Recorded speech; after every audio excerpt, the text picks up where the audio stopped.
कक्षा 12वीं की स्टूडेंट फाइनली आपके यहाँ पर रसायन शास्त्र का 13 पेपर पेपर लेके आ चुके हैं। आप लोग बहुत से कमेंट रहती है रसायन शास्त्र पेपर और फाइनली आपके यहाँ पर रसायन शास्त्र पेपर आ चुका और साथ ही आप यहाँ पे इस पेपर याद कर लेते हैं तो आपके 70 मार्क्स आने वाले। तो आपको इस पेपर को जरूर याद करना, ठीक है। पूरा पेपर आपके यहाँ पर संपूर्ण हल सहित हम आपको कराने वाले हैं। और स्टूडेंट आप यहाँ पर देख लीजिए 13 पक्ष 2023-24 कक्षा 12वीं विषय रसायन शास्त्र, ठीक है। समय आपका 3 घंटे रहने वाला, पूर्णांक आपका 70 का रहेगा। तो आपको इस पेपर को अच्छे से याद करना, ठीक है। आपके निर्देश आते हैं, सही प्रश्न हल करना अनिवार्य है, ठीक है। तो आप यहाँ पर निर्देश भी पढ़ सकते हैं और आपका दूसरा निर्देश आता है, तीसरा, चौथा, पांचवा, ठीक है। तो आप यहाँ पर निर्देश पढ़ लीजिएगा। तो चलिए स्टूडेंट जो आपके यहाँ पर रसायन शास्त्र का पेपर वो देख लेते हैं। उससे पहले वीडियो को लाइक और चैनल को सब्सक्राइब कर लीजिए, क्योंकि हम बड़ी मेहनत से आपके लिए यहाँ पर रसायन शास्त्र के पेपर बुलाए, ठीक है। तो आप यहाँ पर देख लीजिए, साथ ही और पेपर लाने में बहुत ज़्यादा मेहनत लगती है, तो वीडियो को लाइक और चैनल को सब्सक्राइब कर लीजिए। तो स्टूडेंट आप यहाँ पर देखते पहले तो आपके आते हैं सही विकल्प चुन के लिखिए, 7 नंबर के आपके सही विकल्प आते हैं। तो पहला था गैसों का द्रव्य में विलेयता का नियम दिया था। तो आपको यहाँ पर ध्यान से सुनना और साथ ही देखना, जिससे पूरे ऑब्जेक्टिव वो आपको यहीं पे याद करने, ठीक है। तो आपका था गैसों में द्रव्य में विलेयता का नियम दिया था। तो आपका था बॉन्डहॉफ ने, बाता बर्किले ने, साथ हेनरी ने और दाता बोयल ने। तो यहाँ पर गैसों का द्रव्य में विलेयता का नियम दिया था, तो इसका आंसर आपका सही हो जाएगा हेनरी ने, ठीक है। अब आपका आता है दूसरा 1 फैराड विद्युत का मान। तो आपका आता 3.7 गुणा 10 के 6 कूलम और बाता 6.23 गुणा 10 के 23 कूलम, 7 10 के 6 कूलम और दाता 96,500 कूलम। तो 1 फैराड विद्युत का मान होता है, तो आप इसका आंसर रहेगा 96,500 कूलम। फिर आपका तीसरा था परमाणु क्रमांक 29 का तत्व आवर्त सारणी के निम्नलिखित ब्लॉक का तत्व होगा। तो आपका था एस ब्लॉक, बाता पी ब्लॉक और साथ डी ब्लॉक और दाता एफ ब्लॉक। तो परमाणु क्रमांक 29 का तत्व आवर्त सारणी के निम्नलिखित ब्लॉक का तत्व होगा। तो इसका आंसर आपको हो जाएगा डी ब्लॉक, ठीक है। आपके लिए आपके यहाँ पर आता चौथा CuNH3, ठीक है। CuNH3 का होल 4 SO4 में Cu की समन्वय संख्या है। तो आपका आता 1, बाता 2 और 7 आपका 4 और दाता 5। तो यहाँ पर इसका जो आपका करेक्ट आंसर रहेगा वो आपका सही हो जाएगा 4, ठीक है। जो आपकी Cu की समन्वय संख्या रहेगी वो आपकी 4 हो जाएगी।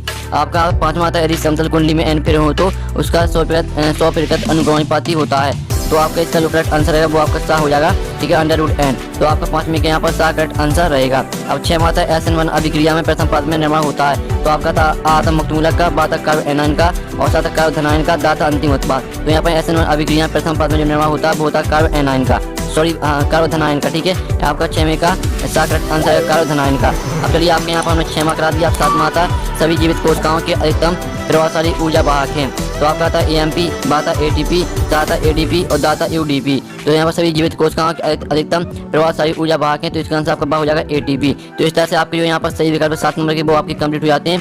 तो आपने अच्छे से यहाँ पर याद ही कर लिए होंगे, स्क्रीनशॉट भी ले लिए होंगे। और आपने स्क्रीनशॉट नहीं लिए तो हम आपको फिर से दिखा देते हैं। तो जल्दी से इनके जो स्क्रीनशॉट वो ले लीजिए और आपको अच्छे से पूरा पेपर आपको याद करना, ठीक है। अब चलिए आपका प्रश्न 2 देख लेते हैं। तो स्टूडेंट आप यहाँ पर देते हैं आपका प्रश्न 2 आता है रेगिस्तानी पूर्ति कीजिए, आपके 7 नंबर के आते हैं। तो पहला था एक आदर्श बेलन वह है जो सभी परिस्थितियों में डॉल्टन नियम का पालन करे। तो एक आदर्श बेलन वह है जो सभी परिस्थितियों में राउल्ट, ठीक है, राउल्ट नियम का पालन करे। तो पहले में आपके यहाँ पर हो जाएगा राउल्ट, ठीक है, राउल्ट हो जाएगा पहले में। दूसरा आपका आता है एसिटिक अम्ल, ठीक है, दुर्बल विद्युत अपघट्ट है। तो दूसरे में आपको हो जाएगा दुर्बल विद्युत अपघट्ट, ठीक है। यहाँ पर देख लीजिए। तीसरा आपका आता है पोटेशियम परमैंगनेट का रासायनिक सूत्र डॉट है। तो इसका आपका आंसर रहेगा KMnO4, ठीक है। तीसरे का आंसर आपका हो जाएगा KMnO4, देख लीजिए। अब चलिए आपके यहाँ पर चौथा आता है विटामिन B वाला डॉट का संकुल एकक होता है। तो जो विटामिन B वाला होता है वो आपका होता है कोबाल्ट का संकुल एकक। चौथे का आंसर रहेगा आपको कोबाल्ट। फिर आपका 5वां आता है क्लोरीटोन उच्च कोटि की डॉट है। तो यहाँ पर क्लोरीटोन आपकी उच्च कोटि की निद्राकारी औषधि है, ठीक है। 5वें का आंसर आपको हो जाएगा निद्राकारी औषधि। फिर आपका 6वां यहाँ पर आता है। तो 6वां आप यहाँ पर देख लीजिए ग्लूकोज 6 कार्बन युक्त मोनोसेकेराइड है। तो यहाँ पर ग्लूकोज 6 कार्बन युक्त मोनोसेकेराइड है, ठीक है। तो 6वें का आंसर आपको हो जाएगा मोनो।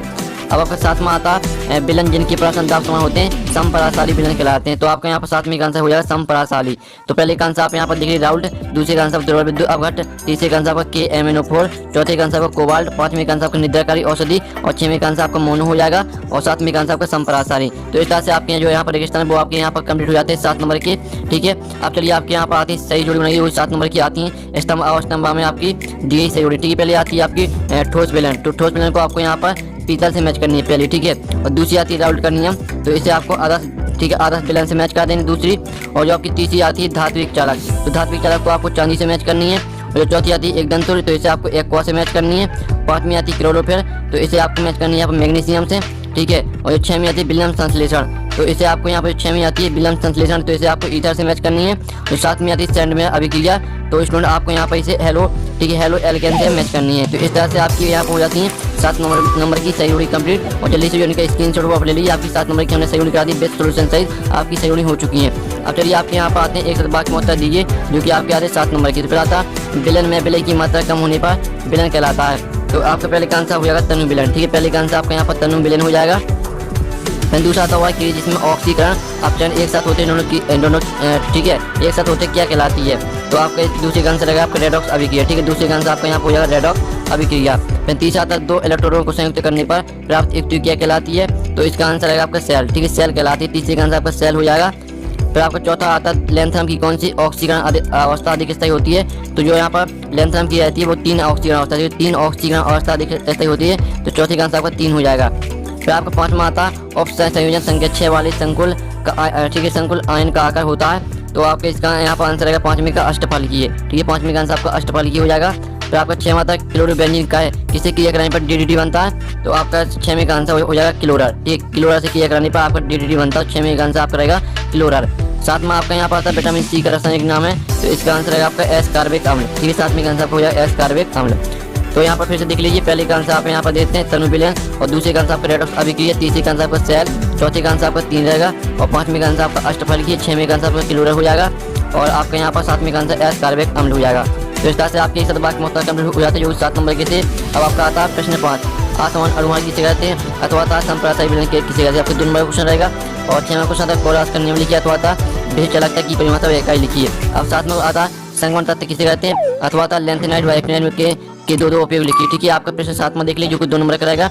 अब चलिए आपका 8वां क्वेश्चन देख लेते हैं। तो दो लवड़ किन्हें कहते हैं, किसे कहते हैं? ठीक है, इनके स्क्रीनशॉट ले लीजिए, साथ ही इनके आंसर भी कराएंगे। अथवा था किलेट क्या होते हैं? फिर 9वां था विद्युत अपघट किसे कहते हैं? अथवा था गैसों में द्रवों की विलेयता किन किन कारकों पर निर्भर करती है? 10वां था लेंथेनाइट का पृथक्करण आसान नहीं है क्यों?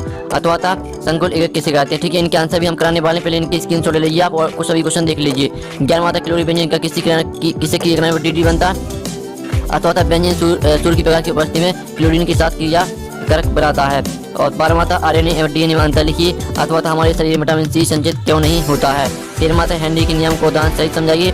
अथवा था मूलरता को इकाई सहित परिभाषित कीजिए। आपका 14वां था ओम का नियम लिखिए। अथवा था कोरोस का नियम क्या है, इसके अनुप्रयोग लिखिए। आप 15वां क्वेश्चन था स्पष्ट कीजिए कि संगमन तत्व परिवर्तित संयोजकता प्रदान करते हैं क्यों? 3 नंबर का क्वेश्चन रहेगा आपका 15वां क्वेश्चन। 14वां क्वेश्चन भी आपका 3 नंबर का रहेगा, और 13वां क्वेश्चन भी आपका 3 नंबर का रहेगा। ठीक है, और 16वां क्वेश्चन आप यहाँ पर देख लीजिए, निम्नलिखित औसत संयुग्मों के IUPAC आपको नाम लिखना है इनकी। ठीक है, K3FeCN का होल सेट और K2PDCl4 का आप इनके IUPAC नाम लिखना है इसका। अथवा देख लीजिए जिसमें आपको इनके आपको सूत्र लिखना है। ठीक है, अब आपके यहाँ पर 7वां क्वेश्चन आता है निम्न को समझाइए, केवल आपको समीकरण देना है। स्टैंडर्ड अभिक्रिया और कार्बिल एमिन अभिक्रिया, बटर फिटिंग अभिक्रिया, हेलोग्राम अभिक्रिया, इनके आपको केवल समीकरण लिखना है इसका। अथवा निम्नलिखित के बनाने की विधि एवं उपयोग लिखिए। आपको DDT और BHC इनके आपको बनाने की विधि और उपयोग लिखना है। ठीक है स्टूडेंट, तो यहाँ पर देख लीजिए इनकी जल्दी से स्क्रीनशॉट है वो आप ले लीजिए। अब चलिए जो आपके यहाँ पर देख लेते हैं 18वां क्वेश्चन। ठीक है, तो स्टूडेंट आपका 18वां क्वेश्चन था राउल्ट का वासुदेव अवनमन नियम लिखिए और राउल्ट के नियम की सीमाएं लिखिए। 5 नंबर का रहेगा। अथवा था बॉन्ड ऑफ गुणांक से आपके समझते हैं इसके अनुप्रयोग लिखिए। 19वां क्वेश्चन आता है भेद चालकता, तुल्यंगी चालकता एवं आरोग्य चालकता का सूत्र एवं इकाई लिखिए तथा इन पर तन्यता का प्रभाव स्पष्ट कीजिए। अथवा था मानक हाइड्रोजन इलेक्ट्रोड क्या है या कैसे बनाया जाता है? ठीक है, और इसकी 2 सीमाएं लिखिए। आपका 5 नंबर का रहेगा। इस तरह से आपका पूरा यहाँ पर कक्षा 12वीं के रसायन शास्त्र का पेपर कंप्लीट हो जाता है। साथ ही जो आपके क्वेश्चन है इन क्वेश्चन का सोल्यूशन आपका आगे नेक्स्ट वीडियो में, वीडियो को लाइक कर लीजिए, चैनल को सब्सक्राइब कर लीजिए और घंटे और प्रेस कर लीजिए। तो यहाँ पर नेक्स्ट वीडियो मिलते हैं।